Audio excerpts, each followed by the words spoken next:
good morning. I lost track of time. I was listening to a friend of mine and working on some other things, and all of a sudden my alarm went off and said, it's 8 o'clock. I went, oh my gosh, I don't even have my settings set. Good morning and welcome. If it's the first time watching, my name is Colleen Hammond. I am a former on-camera meteorologist with the Weather Channel, turned executive image consultant, coach, and mentor. I help people with their image, both in person and online, because like it or not, people do judge us within 7 seconds of seeing us. So this morning I thought we would talk about taking a moral, or not a moral inventory, a self-inventory. We've been talking a lot about setting goals for the next year and that type of thing, but you really can't know where you're going if you don't know where you've been. Looks like I forgot to turn this off. Sorry about that. Periscope be tweeting at me this morning. So that's what I thought that would be a great place to go this morning. I was listening to a friend of mine, Pastor Cassandra, that I met in Florida, and she was talking about some things this morning, and I thought, oh, this sounds like a good, she really touched my heart with some of the things she was saying, so I'm going to throw some of her stuff in here this morning as well. So how is everybody this morning? Good morning, Victoria and Sarah and Joanne. Yeah, I didn't realize it was 8 o'clock already either. Kind of snuck up on me. So, yeah, who else we got? Brandon's here, and Heather, and Jocelyn, and Victoria, and Joanne, and Geza. How is everybody? Yeah, it's just, time flies when you're having fun. Oh, and now that I'm not doing the green screen, this is the cup my daughter's got me for St. Nicholas Day. And so I thought this was cute. But because before when I held it up, it was like the green that you could see through the green, and then you could see my thing. So I thought that was pretty funny.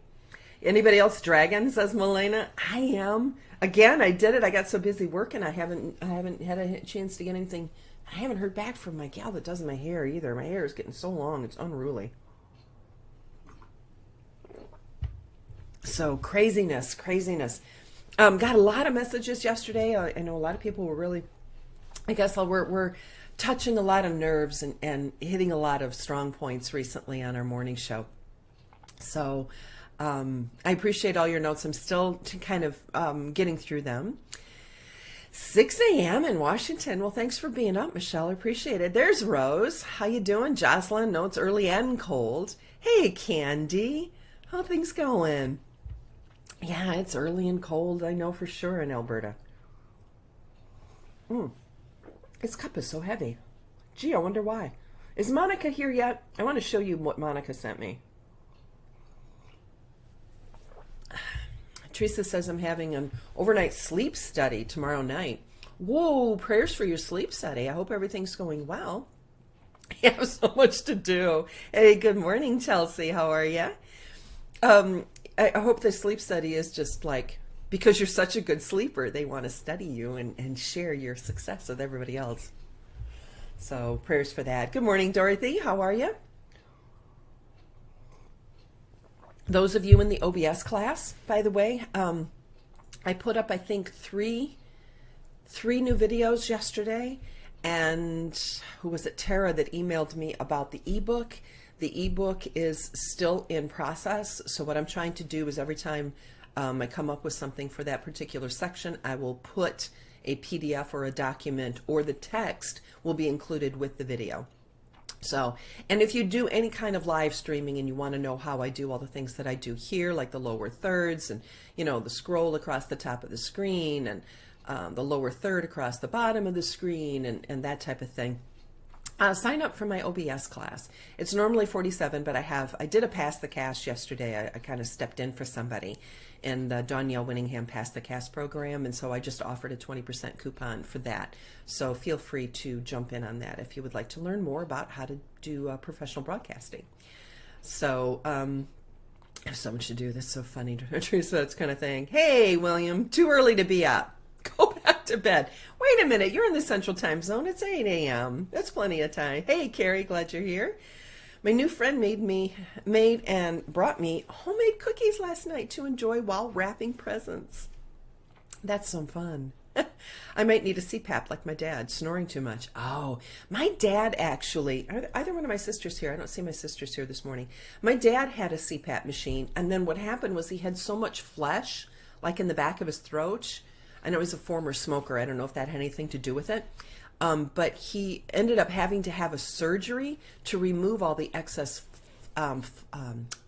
material, skin in the back of his throat, because the CPAP machine would kind of hit that skin, and then the skin would block his esophagus. So even the CPAP didn't work for him.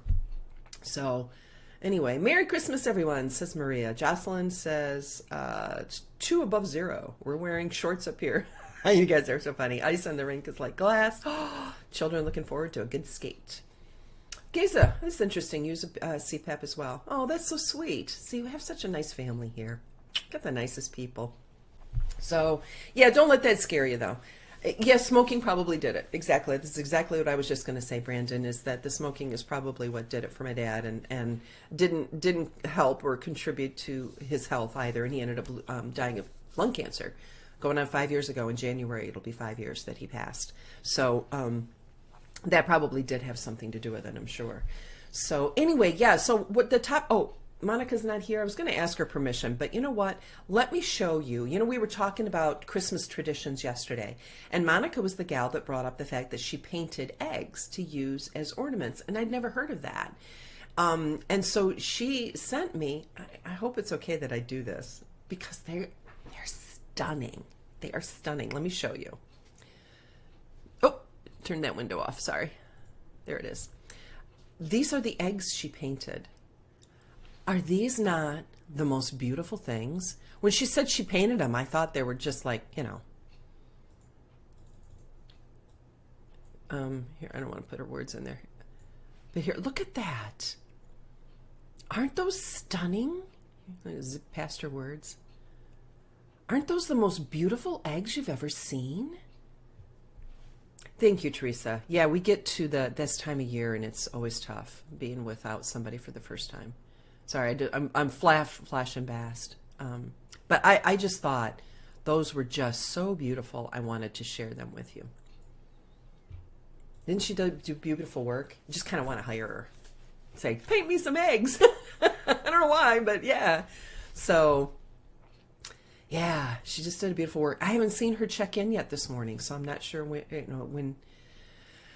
I wonder how long it took to paint one egg. I know. That's just amazing. So, she did a beautiful job. Just did a beautiful job. So I wanted to share that with you. I hope that was okay. I haven't seen her yet this morning. She hand painted them. Isn't that amazing? It is hard to watch somebody actively dying from lung cancer. He had non-small cell lung cancer, which is very fast acting. So he, from diagnosis to his death, was 5.5 months, and they gave him 6 months, and it was really good. I mean, he slowly declined, well, kind of rapidly over the 5 months, but it was really the last 2 weeks that he rapidly did a nosedive. And then it was like a Sunday afternoon, all of a sudden he just got violently ill and asked for me to fly in. I asked the family to call me and contact me, and I flew in, and he died Tuesday at 5:30 p.m. So with those last 48 hours were massive, just so fast. Did your granny do those, Susan? They're just so beautiful. Hey, good morning, Patricia. How are you this morning? So, yeah, the rabbit, you know, it's a two-edged sword, Melena. It's like, do you want to watch somebody die a slow death over 5 years or 5 months or 5 days? And the blessing about the 5.5 months was that we had time to plan. You know, there was time to, we all sat together and planned the funeral. We got all the legal paperwork done. Things that needed to be transferred into my mom's name, we got transferred. So those things we were able to do immediately. And then we sat around and enjoyed each other for months.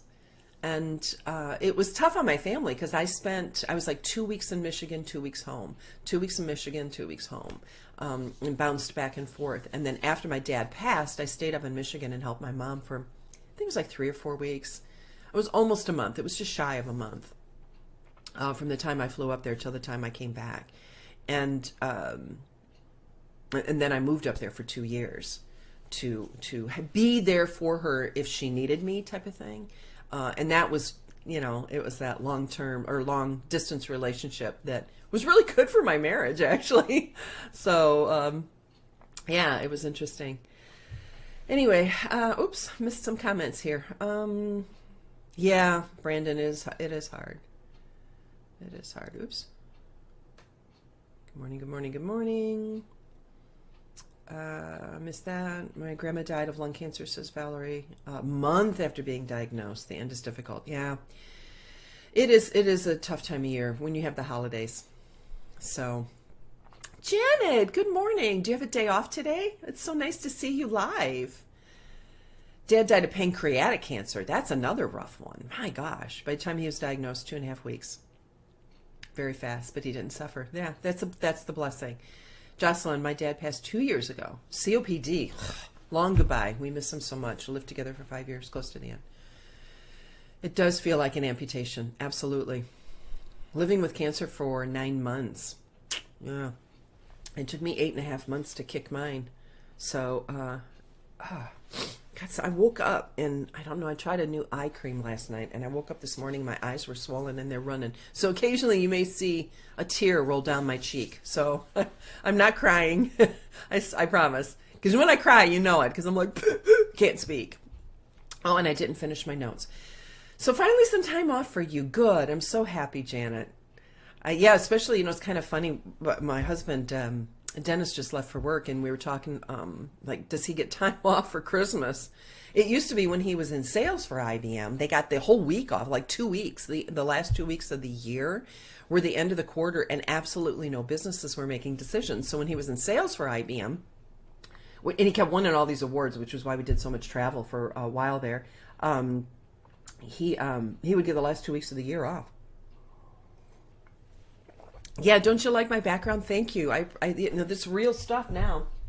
So I'm not working off a green screen. I'm working off real things, so I can actually have green things in my shot, and you don't see through them. Oh, God, I hate that with lipstick on a cup. It's a pet peeve of mine. So anyway, let's talk about self-inventories. And I found this list, and I'll have to go back and find the link of this, the list of questions to kind of ask yourself. Is just an ability to go through, and when you're making plans for the coming year, is the ability to go through and do an assessment of this past year. Oh, there we go. Oh, hey, good morning, Allison. Mom had pancreatic cancer, died 2 months. Both parents died the weekend of Thanksgiving, 29 years apart. So Thanksgiving is a lovely time. Bittersweet.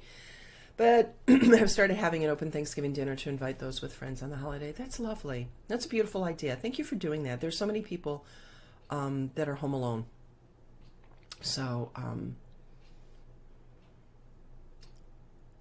okay, I think I might have missed something. All right, sorry. If I missed a comment or a suggestion, I'm not ignoring it. I sometimes can't keep up with all the comments, so I apologize. So, taking a self-inventory.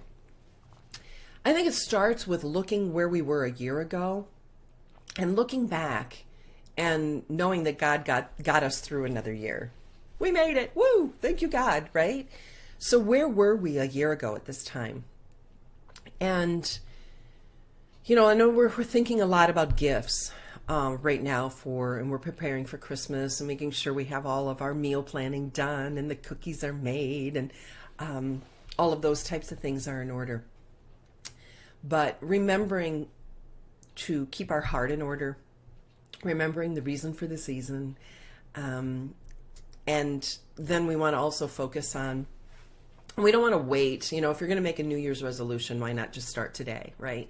And somebody had asked me that, gosh, how do you do that? Well, you just make up your mind you're going to do something and you do it. And I got upset with myself yesterday and I'm like, you know what? I'm just going to, boom, I'm going to do it. And so I got up today and I just decided to do it and I did it, so, this also goes along when we're doing our self-inventory. It also goes along with, the idea of putting your oxygen mask on first. When I make a better me, I can help those around me be better. You can't give from an empty cup. Can't give what you don't have. You have to get your house in order. You have to get your heart and your soul in order before you can give to others. So doing a personal self-inventory, a moral inventory, an ethical inventory, a health inventory, a spiritual inventory is important for us to do because it helps us to give the better to those around us. Don't wait for Monday. Yeah, oh, I'm huge on Mondays, right? Oh, I'll do that Monday. Oh, fresh week, fresh start. No, tomorrow morning, fresh start. You know what? I didn't do it this morning, so lunchtime is my fresh start. There's so many things that we put off doing because we're waiting for the perfect time or we want to do it perfectly. That's my challenge. So give yourself the gift of self-esteem, of self-worth, of peace, of joy, and be charitable to the person in the mirror. Start my diet tomorrow. I know, exactly, Kesa. So invest, make some good investments at the end of this year. Invest in your peace, invest in your joy, invest in your prayer time, your meditation time. Those are the types of investments that you make in yourself that are lasting investments, and they're also investments that spill over into others. It's my problem, says Rosemary. I always give to others first and take what's left over to me. And then you end up being empty. And then you have nothing left to give. Yeah, and that tends to be more of a woman's characteristic, is to give, give, give. And it also tends to be something we do when we're not dealing with something in our own life. We are out there giving to everybody else because we're avoiding what we need to address in our own life. And so it's and it can be a combination of those. It can be one, it can be the other, it can be a combination. So we have to really focus on making sure that we fill our soul and get our house in order first, because then we can give quality to other people. You can't give what you don't have. Was that old saying, those that can't do, teach? You know, there's some truth to that, I guess, you know, but you can't give what you don't have. So making sure you make those self-investments first. If I'm a better me, I can help you be a better you. But you can't teach somebody you can't give what you don't have. So it's not really about a Christmas list, it's a life list, right? And looking at what we have and not bringing that leftover trash from yesterday into today, not bringing the residue of the bad things from this past year. That app won't turn off. This past year, not bringing that residue, that goo, that stick, you know, the stuff on the bottom of your shoe. Don't bring that over. Leave it in the past and move forward. Let me see. Geza said, I know a lady who's the go-to lady in her family. She, not her siblings, is turned to when something needs to be done. Yep. Some people are like that. So being a gift for yourself. All right. So this is a list I found online, and I'll have to go back. It's on I was on my laptop, and I found it, and I cut and pasted it into a document, and then I forgot to cut and paste the website. So when the show's over, I'll go to my laptop and get the link to this form if you want to have the entire form. But there's like 30 questions, 28 questions on here. Not all of them are pertinent, so I may skip around a little bit. But it's a way of doing a self-inventory that I thought was a really good list. So as a year or a month, I used to do a thing where it was like the virtue of the month, or we had a goal, the family goal for the month, or you know, then we have my personal goals and that type of thing. But having an idea of where you want to go in this next year, and you know, do you want to increase your walking time? Do you want to increase, that's mine. Do you want it, that's why it was the first thing that popped into my head. Do you want to eat better? Do you want to get healthier? Do you know, what is it that you look to this next year and say your one overarching theme of the year, for example, might be? And my overarching theme for this year was, of course, overcoming breast cancer, right? That is the next thing on my list. I know, thankfully, my temperaments class on Tuesday nights, we were going to meet next week, and I did a poll during the class, live Tuesday night, and it was 77% of the people said, you know what, I want to spend time with my family. And then somebody sent me a note and said, on your poll, it said, yes, I'd rather spend time with my family. And she said, I just wanted to say, I have Tuesday night free, but yes, you need to spend time with your family. And I thought, oh, that's so sweet. See, you can tell when I really cry. I got that pepper in my nose. So, yeah, so thankfully I have time for that. So now I'm going to take a little bit more time now that I've got that class is pretty much, I've got all the book written for that one. And then the OBS class, I'm adding new things to that all the time. Now I'm going to sit down and do How I Overcame Cancer. So Joanne says, inventory lists are very helpful. Knowing the right questions to ask can be hard sometimes. Yeah, and I like the self-inventories. And you can Google self-inventory, moral inventory, those types of things, and you can find lists. And that's how I found this one. I started coming up with my own list. I'm like, I'm sure there's some brilliant person out there that has a list that I'll just pull on that. So number one, did I attain the goal which I established as my objective for this year? You should work with a definite yearly objective to be attained as part of your major life objective. And there's a great book. Here's that name drop again by my buddy Michael Hyatt. Let me see if I can find it, the link. I'll find the link to it.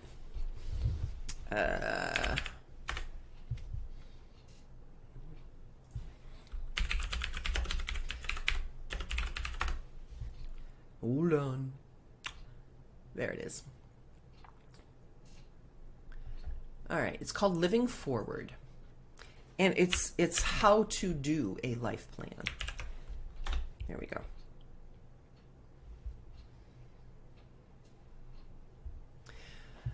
There it is. And it's how to do a life plan. And one of the first things he says to do is to, come on now, is to write your obituary. Or write the eulogy. And it's really difficult. So when you sit down, it seems kind of morbid, but it's a really good exercise. When you sit down and how do you want your life to be remembered? And then making a life plan. And then living that life plan. So this first question, attaining the goal that you've established for your objective, as part of your major life objective, is something that is important to do. And this book is like a workbook.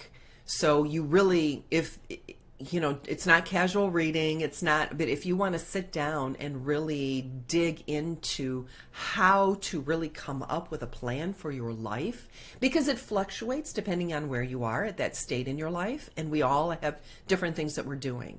So when we're talking about a major life objective, that was a very helpful. It seems kind of depressing to write your eulogy, and it was at first, but also what happens is you go through your life and you see the things you've already accomplished that people may talk about, that and especially for so many of us that as moms, we live a quiet life, that my goal is to take those 4 children that are with me, that I want them to be functioning adults in society and to contribute to society and not be a drain in society. So I look at how they're not perfect by any means, but that's on them now. I did the best I could, and now they can take what I gave them and please God, what does Ray say? I got a couple of kids graduating from Penn State and a couple that are in the state pen. And for him, it's true, because I think he has 5 birth children and 5 adopted.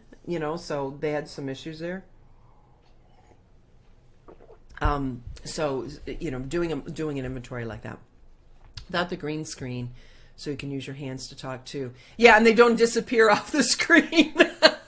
That's helpful, because I'm not Italian, but I like to use my hands. Number 2, have I delivered the best quality that I was capable of doing? So when the things that I did I do them to the best of my capabilities? Did I give the best best quality that I could? Or was I kind of, how do you say that? Half-assing. I'm sorry, I can't think of another way. Tell me a nicer way to say that. Did you go about it half-heartedly? That's better. was I half-hearted? And did I give the quantity that I was able to give? And what happens when we overextend ourselves is that we can't give the quality. So when we say yes to everybody and to everything, that's when we can't give the quality. So some people look at this and say, oh, I did so many things, but I did them half-heartedly. I have to do all those things again this year, but do them better. No, no, no, no. The reason you only were able to give half is because you committed to too much. You said yes too much. So being able to say, okay, look at all these things I did, but I couldn't give 100% to all of them because I said yes too much. So to honor them and to honor me and to honor God so that I always give my best, I have to learn to say no. There you go. Drop the mic on that one. Learning to say no so you can give higher quality and higher quantity to those that you're serving. Has my spirit been harmonious and cooperative? Have I brought that sense of joy and peace and the Christian spirit to everything that I've done, or tried to bring it to everything that I do, right? Has my spirit of conduct been harmonious and cooperative? Was there any spirit of disharmony in my life? Sarah says, as a teen, I used to think the phrase was half-fast. Oh, one day my mother got onto me for swearing. She had to tell me what the phrase really was. Yeah. Life goal, saying no. That when I learned to say no, 'cause people pleaser, right? When I learned to say no, the quality of my life improved. The quality of what I was able to give improved. And then I realized, here's an interesting thing. This is when I realized I give and I give and I give. And then when I started saying, okay, I can't be giving as much. Now I have to, this has become a business. Now I have to start charging. The number of people that were so upset with me, you know, and that like, well, you should fly in for free because you're doing God's work and you should pay. We want you to come and speak. I get this one a lot. We want you to come and speak. What do you mean we have to pay for your plane ticket? What do you mean we have to put you in a hotel? You actually charge to speak? You charge an honorarium? You know, wait a minute. You want me to pay to fly myself to your location, put myself at a hotel for 2 nights, be away from my family for 3 days, and all of it to come out of my pocket? Ain't gonna happen. And once people kind of thought it through, or I explained it to them, they were like, oh, that's a really good point. You know, because they just didn't know. They didn't know what they didn't know, type of thing. Good morning, Sherry. We wondered where you were. Little buggers this morning, those pregnant mares. So it's interesting too, like I developed this program and it's taken me 35 years of study and putting all these things together. And I did a questionnaire, you know, how much should I charge for this? And they're like, you're going to charge for this? Yeah. So then they thought, oh, like $27. So I offered it for 17. Zero. Nobody bought it. Not of those people anyway. Oh, a bunch of other people bought it. You know, but the people that said I was charging too much at 27, so I offered it for 17, zero. Nobody bought it. I said, yeah, that's why I priced it at 97. Janice says, my problem is I give until I drop. Oh, yeah, learning to say no is your new mantra for 2017. Otherwise, you will. Because you know what, Janet? You're the one that came to me back in February. And I pulled up the email and read it again, I don't know, about a month ago, and said, I have a feeling that you are going too much and you're gonna get sick. And it was right after that, I think it was 2 or 3 weeks after that, that I was diagnosed with cancer. And then a month after that, that I had the heart attack. So you were so good to reach out to me. And so it's almost like physician heal thyself. I'm going to give you the same loving advice that you gave me. You're going to drop. And then you're not going to be any good to Amy. You're not going to be any good to your husband, Alan. You're not going to be any good to me. And I need you. So you take care of yourself. Not on my watch. Not on my watch. 35 glorious years. I missed what that was. Takers never turn. Oops. Lost that one. Takers never turn into givers. Yeah, it's true. And I had a business coach that said, you know, move along. It happens to my children all the time. Come play for exposure. Seriously? Yeah. Oh, God gave you that talent with your violin. You should just give it to other people. Do you know what goes into making a violin?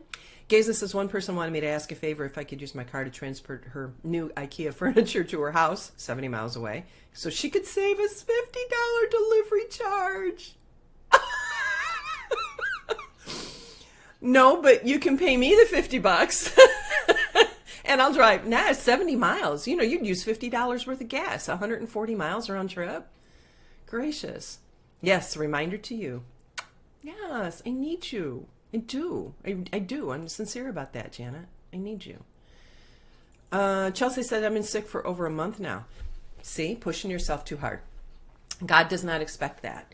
God doesn't want us to be a floor mat. You know, we're not, he does want, and if we don't take care of ourselves, I had to take 8.5 months off, actually a little bit longer than that, because of the cancer and then the heart attack. That one knocked me down. My sister Sherry warned me. She's like, I said, oh, I'm going to be back up and about. And she's like, no, you're going to be in bed for 2 months. You know, I'm like, yeah, you're right. I didn't realize, you know, how much. I'm thinking, well, I'm young. I mean, you know, no, it totally knocked me down. And it was no good to nobody for almost a year. So, yeah, don't let that happen to you. Number 5, did I miss number 4? Oh, harmonious, cooperative, yeah. Number 5, have I permitted the habit of procrastination to decrease my efficiency? And if so, to what extent? Now, remember a few weeks ago, we talked about beneficial procrastination. So having, you know, that quadrant of knowing what's important and urgent, and then what's important but not urgent. And, you know, so working that quadrant. And then procrastinating all the other stuff that's not important and not urgent. So getting your priorities in order and knowing this is important and it's urgent, and this is important and not urgent, but it's still important. Those go to the tops of your lists, and then having everything else trickle down underneath is really important. Oh, thank you, Monica. I thought, I wasn't sure, so putting those two together. Okay, procrastination. Have I improved my personality? So I just read your first sentence of your email. Have I improved my personality? Now, of course, you have the temperament that you're born with, and then there's that nature nurture that impacts that, and then how you take that canvas that you have and paint on it. How have you painted on your personality? How has your character developed? What virtue did you grow in this past year? So if I've improved my personality, in what ways? Have I been persistent in following my plans through to completion? And again, we've talked about this in the temperaments class. There are certain temperaments that will plan and plan and plan and plan and plan, and then never implement because they want everything to be perfect. And then there's those temperaments that dive in, and then things don't work out, so they quit because they set the bar too high for themselves. Then there's a temperament that they're like, you know, they don't have a hard time starting, and even when they start, they have a hard time finishing. So that ability to persist, to start and to finish, and to work it all the way through. Let me see, persistence. Have I reached decisions promptly and definitely on all occasions?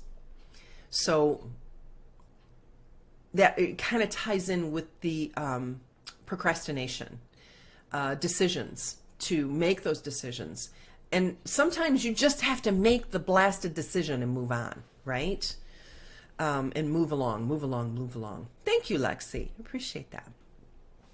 Have I permitted any one or more of the 6 basic fears to decrease my efficiency? I'm not even going to get into that one because that's a whole talk in and of itself. So just Google the 6 basic fears.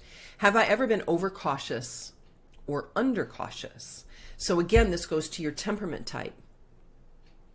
Dorothy Levy says, as Monica's good friends, I want to tell everyone she thanks you for the compliments on her eggs. Oh, that's so sweet. Yes, please let her know that her God-given talent is a blessing to us all.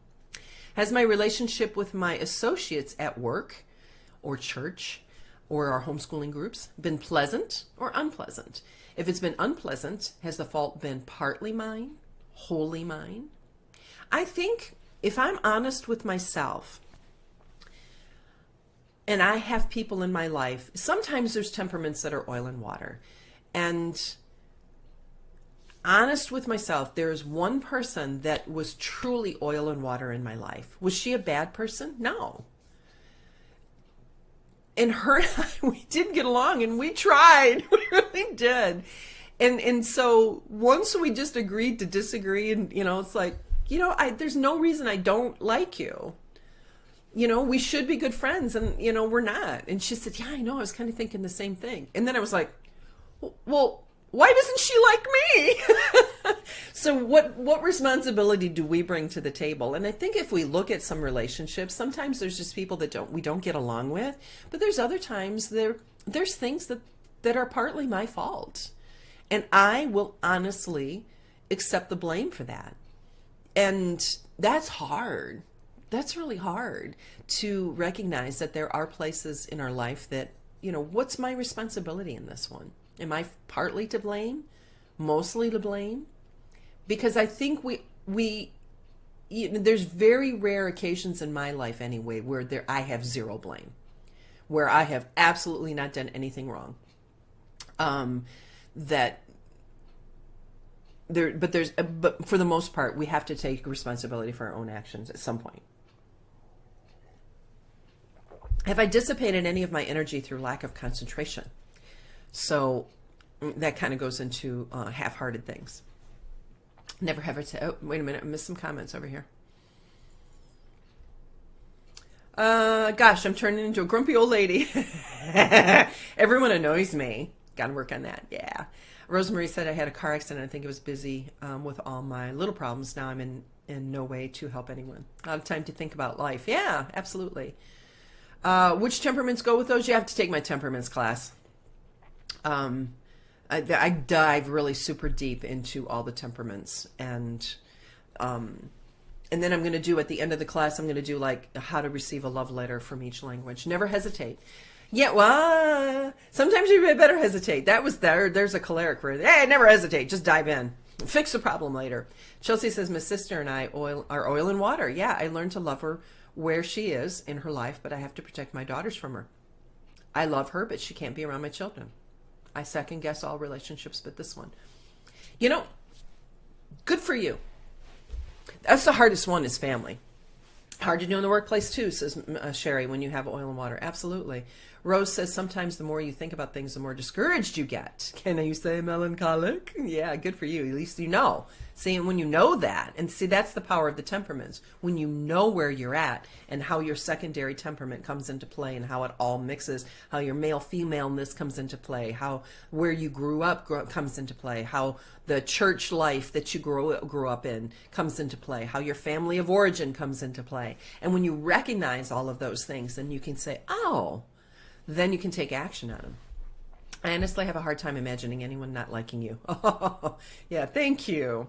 Thank you, Mary. Me too. I have a hard time imagining why people don't like me.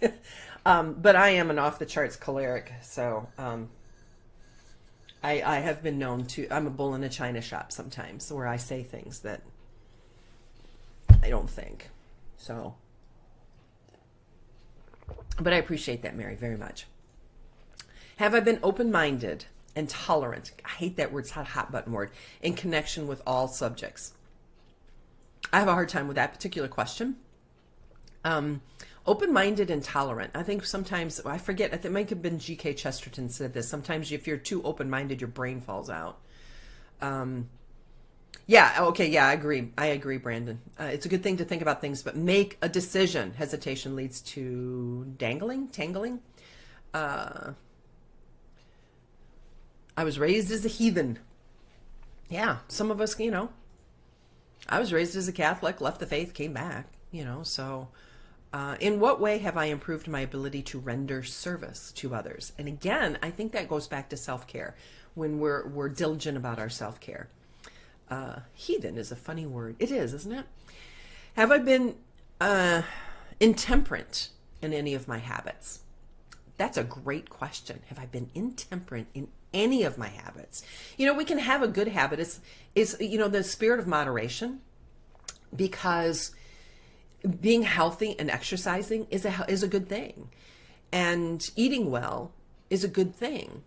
But you can go too far with the exercise thing where you become obsessed with it and it becomes this overarching thing in your life to the exclusion of other things. So the temperate in my habits, good and bad, and moderation. Have I expressed either openly or secretly any form of egotism? That's a good one. We were talking about humility the other day, and humility can be, as soon as you think you have it, then you don't. Oh, I'm so humble. Oh, guess I'm not, right? So do you have an open mind? You get that question asked of me, do you have an open mind? It's an interesting thought, because that's why I'm really not really fond of that particular question. I'm an open-minded and tolerant in all things.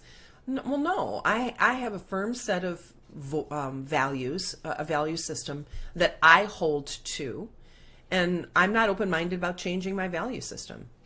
And I'm not tolerant of me violating my value system.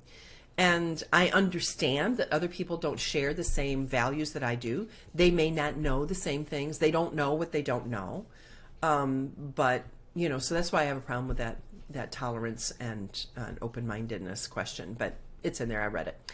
Has my conduct toward those other people in my life been such that it has induced them to respect me? Have my opinions and decisions been based upon guesswork, accuracy of analysis and thought? Or did I just dive in? Have I followed the habit of budgeting my time, my expenses, my income? And have I been conservative in these budgets? Okay, I think this is a typo here. I don't know how this got into my document. How much time have I devoted to unprofitable effort, which I might have used to a better advantage? Sometimes we have to learn that we're beating our head against a wall and it's time to move on. And oftentimes in our life, it has to do with other people in our life that, they're in their own lane. And, having a lot of addiction in my life and people that I know in my life that deal with various forms of addiction, which is why I want to bring experts on to talk about addiction and how it impacts our lives. And how to recognize that in others, and maybe their behaviors are such that you go, oh, well, bless their heart. Bless their heart, they're dealing with an addiction, or they may have an addictive personality in their immediate family or an extended family and that type of thing. And what happens is when you have people with addictions in your life, especially, you don't want to be a codependent with that. And you may be exhibiting codependent behaviors and not even realizing it, where you're trying to help other people. And that codependency is in of itself also a disease. And, how that contributes to other people's behavior. Let people be in their own lane. And sometimes, you try to help and you see that they're in a passing lane and there's oncoming traffic that you can see, and you've tried to warn them and they're not doing anything, and there's only so much you can do. You have to let people be in their own lane. And sometimes the best thing for them to do is to trip and fall or to get in an accident, because that's how they will come to their realizations in their lives. So are we extending, what's the word I'm looking for? Are we putting effort into something that's become very unprofitable for us and for them? Because again, when you push people, they're going to push back. So knowing that time needs to be budgeted elsewhere, either self-care or immediate family. And St. Thomas Aquinas in the Summa does a really good detail of who's first, who's second, who's third. So you have you, and there's self-care, and then there's setting your boundaries, and then there's your spouse, then there's your children and your parents and so he puts it 1, 2, 3, 4, 5, your slaves. And they come before all these other people in our lives. And too often we don't take care of ourselves first. And that's the biggest mistake. And then we have immediate family, and then we are responsible for our littles. And those littles in our home come first before we go out and do any sort of charitable works and activities. There's a pecking order. How much have I time? How may I rebudget my time, change my habits, so I will be more efficient during the coming year. We talked a lot about morning routines and establishing different routines in your life, where now I have a list, and I have a list that when I upload a video to YouTube, I have a little list that pops up right there. Do this, do this, do this. And there are little check boxes for every video that I upload. Did I do this? Oh, I forgot to put cards on. Oh, I forgot to do this. And then there's like, go back and make sure that if anybody's commented, you honor them by acknowledging their comment and commenting back. So I have a checklist for that. I have a morning checklist. I have a coffee with Colleen checklist. I'm developing a Periscope checklist. I have little checklists so I don't have to think. The less brain power you need to use, because your brain uses glucose to make a decision, and your brain is only capable of making a certain number of decisions during the day. That's why people have uniforms. So I talked about this. I have a video on decision fatigue. I have to redo that video. I think I did it about a year and a half ago, and I have better information and better lighting. But there's a thing called decision fatigue. So budgeting your time, budgeting your decision abilities, and making little lists. And I'm a choleric, so lists are not my thing, but I have found them to be very beneficial, where I can go, okay, click, click, click, click, click, click, click. Then I don't have to think. I love not having to think. I'd rather think about big, important problems. Let me see. There it is. Ugh, mornings. I know. But you have a morning routine already. Is it efficient for you? Are you getting good spiritual benefits out of your morning routine? Are you getting health benefits out of your morning routine? If not, change it. Have I done anything, any conduct that went against my morals, my values, my virtues, my conscience? Well-formed conscience. I followed my conscience, but was your conscience well-formed? In what ways have I rendered more service and better service? So acknowledging maybe the good things where you went over, above and beyond what was expected of you. I liked what I try to do is under promise and over deliver. Nothing irritates me more than people are like, whoa, this. And then you get it and you go, not so much. So I hope anyway that what I try to do is give first class service and quality information, quality content, and it reminds me of Star Trek and Scotty, where he said in one of the more recent movies, it wasn't in the original 3-year series, right? Where he said that the trick is, they said, oh, you're this miracle worker. He said, no, the trick is you underpromise. If you know it's going to take you 6 weeks, or it's going to take you a week, say it's going to take you 6 weeks, oh, sorry, Captain, I can't do it, and then, okay, well, I got it done. Oh, you're a miracle worker, right? So under promise and then over deliver. And it's a lost art in this world. Oops. I lost a lot of comments. Decision fatigue. Yes. Decision fatigue is huge. Lists, useful, had to learn it. Yeah, me too. Very helpful. Oh, good, Dorothy. Thank you.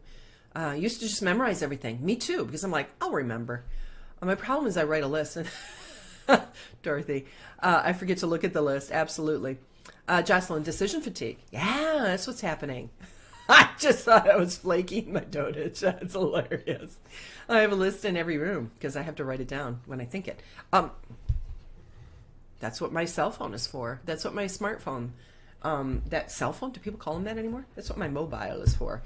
I write everything down. As soon as I think of it, I write it down. Then I don't have to worry about forgetting it because I forget things all the time. So yeah, you can relate. Oops. That's me. Yeah. Yep, absolutely. I have a list in every room. That's so funny. You always deliver quality, amazing value. Thank you, Joanne. Yes. Or I lose the list. That happens too. Yeah, same here. I figured that's what you probably meant. So yeah, so I'll find the link to this list. Thank you, Lexi. I appreciate you being here. Let me see. Have I been able to do okay? In what ways have I rendered more service and better service? And how am I doing on time? See, going long. Have I been unfair to anyone? And if so, in what way? And can I go back and repair that damage? That's a tough one. Thank God for email. Hey, sorry about that, right? And then, they can choose to read it or not and respond. But looking back and saying, and when I read this morning, boom, somebody popped into my head right away from September 1st. I even know the day. And it's somebody I owe an apology. So actually 4 people I owe an apology to. So that's going to be done today. That'll be done this morning. I'll send off that email this morning. And I've been putting off doing it because I'm embarrassed. Let me see. If I've been unfair to anyone, if so, in what way? And can I repair that damage? If I had been the purchaser of my own services. If I had been a purchaser of my own services for the year, would I be satisfied with that purchase? Am I in the right vocation? If not, why not? That's a big one. It goes back to that decade of decision, ages 12 to 22, and those decisions that we made at that time. Is it time? Am I able to change anything like that right now? And is there somebody that is in my life that's in that decade of decision that I can help through that process? I write things on my phone list too, probably like I have 1,000 of them on there. Yeah, I have a lot of things on there, and then I have to prioritize them and see where I need to be. Let me see. I already read that one. That's the same one. It's doubled. What is my present rating on the fundamental? I don't even understand this question. What is my present rating on the fundamental principles of success? Miss this rating fairly and frankly, and have it checked by someone who's courageous enough to do it accurately. What is my present rating on the fundamental principles of success? Okay. I think what they're saying here is where do I rank on what I consider a success? How have I ranked on that scale? Not other people's levels of success, but how do I rank on my own level of success? So I think that's pilots use a checklist in the cockpit. Thank the Lord. Yeah. And they're big on the checklist. Well, Brandon, I try to be transparent because I think people look and there's 2 ends of the spectrum. I think people that put out this Martha Stewart, everything's perfect, image. And then there's people who do the opposite. Look how flawed I am. And I try to be, I think I have good things to offer, and I think I have good things that God has given me, and I try to share those gifts, but I'm flawed as well. And I think when people, and I've said this a lot about how just outside this frame, there's a hot mess. There's a mess on the floor over there, and there's a hole in the wall over there, type of thing. Oh, there's my light. You can see how I'm lighting my vase. That when we're not honest, I think it's depressing to other people, right? And so I think when you present a perfect image, which we try to do, we all do. I want people to see me at my best. I think it can set the bar too high for some people. And then when there's other people out there who's like, look how flawed I am, I think that gives people excuses to be bad. And I think that's not helpful either. So, yeah, and back to Dorothy Louise's comment about pilots using a checklist. And this is part of the reason, especially, like military, where they have these checklists that they go through. And remember Captain Sullenberger, when he took the plane down into the Hudson, he was going through a checklist, but also he wasn't tied to that checklist. He looked, saw the checklist, we got a problem, there's the Hudson River, we're going to circle back around and get underneath that bridge. Don't get me wrong, that was an amazing, as somebody who has I'm this far away from my pilot's license, so I've flown, I've soloed, so I can take off a Cessna, I can fly a Cessna around and I can land. And, do my radio controls at the same time. There's a reason there's checklists. And part of that is for safety and for being able to go through those checklists. And also what it does is it gives you something to do. And in the crisis situation where it's boom, boom, boom, boom, boom, boom, boom, and it keeps you on the right path and on the right, organized, which is why morning routines are so powerful. So, yeah. No one's perfect, no matter how perfect they perceive themselves to be, or like the mommy blogger. Next comment. I just knocked my light out. Next comment is Chelsea talking about mommy bloggers. Hold on a second. Let me plug my light back in. Ta-da! There's my key light. Yeah, mommy bloggers. I always feel bad when I come across. I got it all together blog. Yeah, and there's people out there that are like, I so don't have it together. Look how bad of a mom I am, and I don't like that either. I love what you're saying, but some people make their lives seem perfect, and others do the opposite extreme. Yeah, I love your honesty. Thank you, Victoria. I do, and I try to put my best foot forward. I want people to perceive me as, a nice person, and but we all make mistakes, and I think the sooner we realize that, the better. And so I get emails like that about a lot. It's like, wow, you're honest. Well, because I've seen the mommy bloggers out there, and there's one in particular that I happen to know in person, and her life is a total hot mess. She should not be blogging, and because she does have, well, there's no way for you to know who this person is. Absolutely no way. But she does have personal issues in her life, and part of what she does to mask her own problems is she puts herself out there as this perfect mommy blogger, and she's leading other people, and she's telling other people what to do, and all that kind of stuff. And I know her personal life, and I know everything that's going on in her personal life. And absolutely, this person online, when I found out that that's who that was, it blew my mind. And so she's out there giving advice to people, and I'm like, and I can't say who she is, and I can't tell people, please do not follow this person, because her advice, first of all, isn't good, but I also know what's going on in her own personal life, and it's tragic. So I try to, I'm not perfect by any means, and I got crap in my own life, and I don't want people following my mistakes. So, yeah. Anyway, kind of totally got off track there. I haven't seen that movie yet. The movie, is that what it is? Sully Sullenberger? Not judging, but not a good thing. Yeah.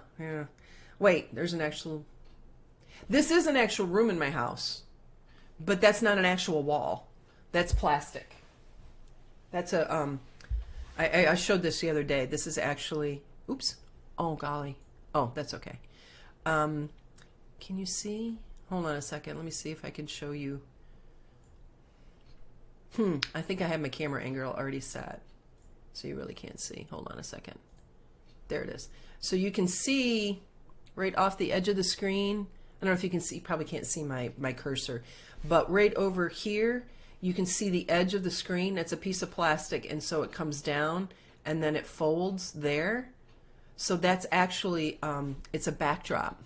So anyway, so I have it set, the camera angle set, just so you can't see that little piece. But yeah, it's a professional photography backdrop. So it's a brick wall, and then I have real furniture and stuff. And this is a family picture right there, as when we went to the Titanic, and that's my Waterford crystal bowl with things in it and some of my books. And yeah, the other day we were talking about how we had a big family discussion about the books. So personally, I don't have it together, says Chelsea, but I work with what God has given me and happy with that. Yeah. So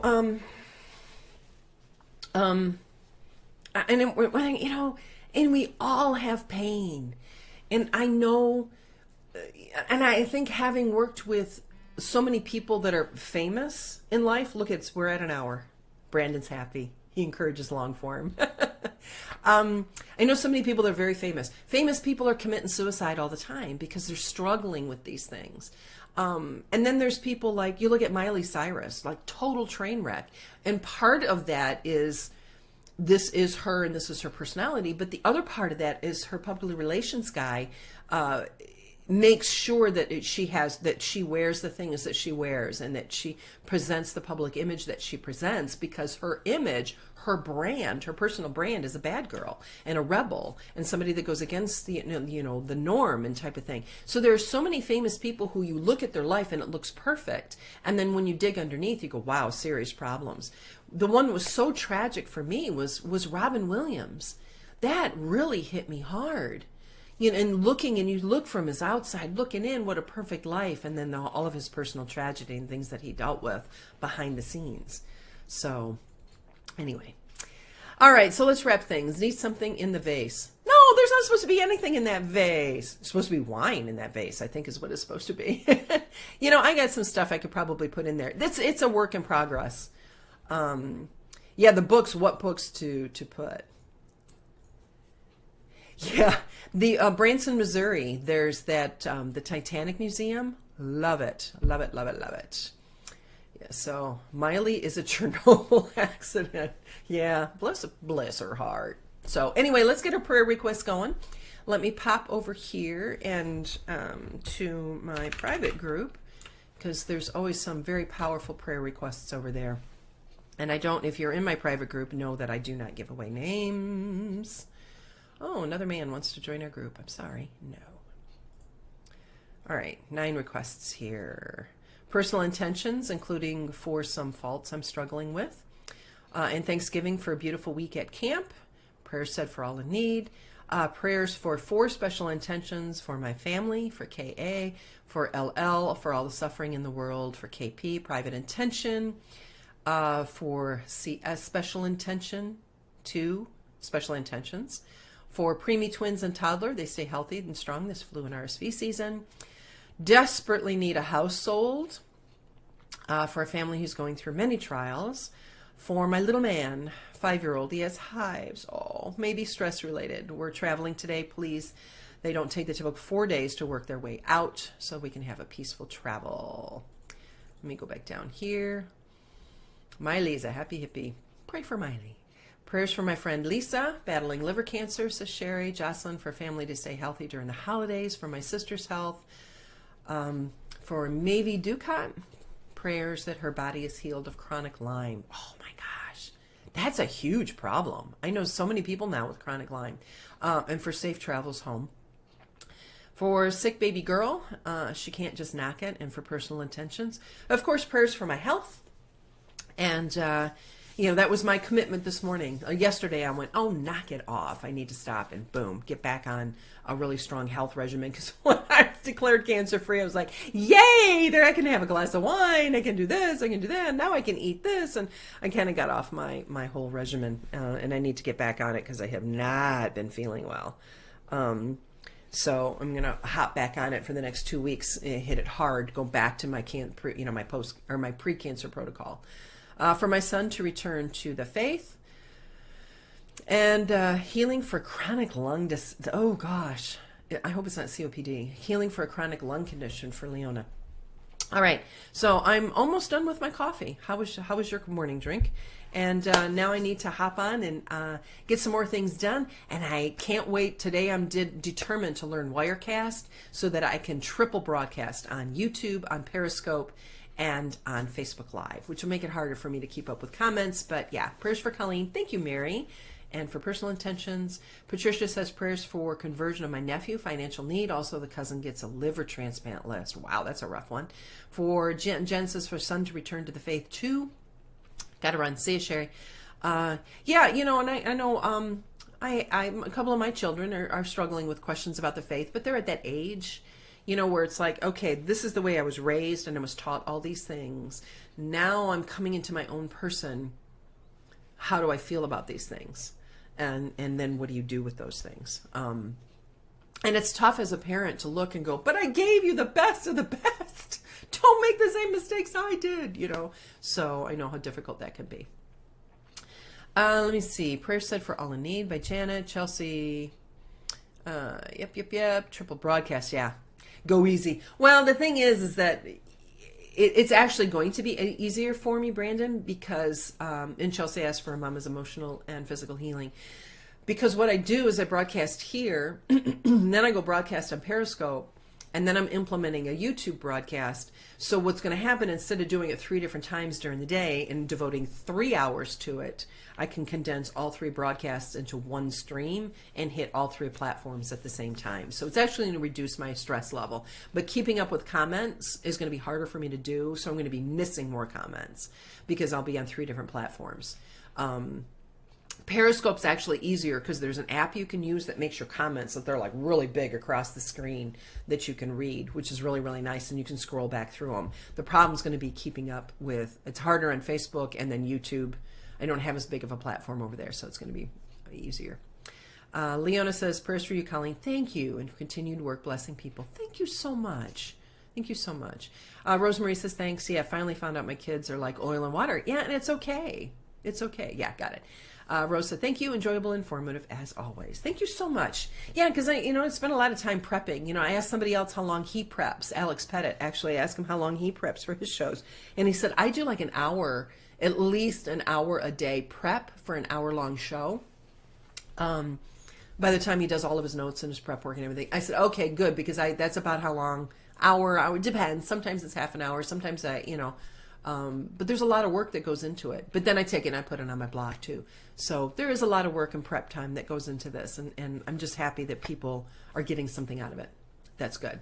So anyway, all right, prayers for everybody. And thank you for praying for me. I appreciate that very much. And today's what, Wednesday? Or is today Thursday? Today's Thursday. I missed a day. I'm a day behind. There's a gal that sent me her book. I'm going to interview her coming up when we do the interview format for the show. And she said the name of her book is 6:30 a.m. and I'm already behind. I went, oh, that's me. So I love that. All righty, we're going to get on out of here. Thank you so much for being here, and we will see you tomorrow morning as we go into Christmas weekend. Wow, I have some shopping to do. All right, take care. God bless, and we'll see you tomorrow morning, 9 a.m. Eastern, 2 o'clock in London, midnight in Melbourne, Australia. God bless. Bye.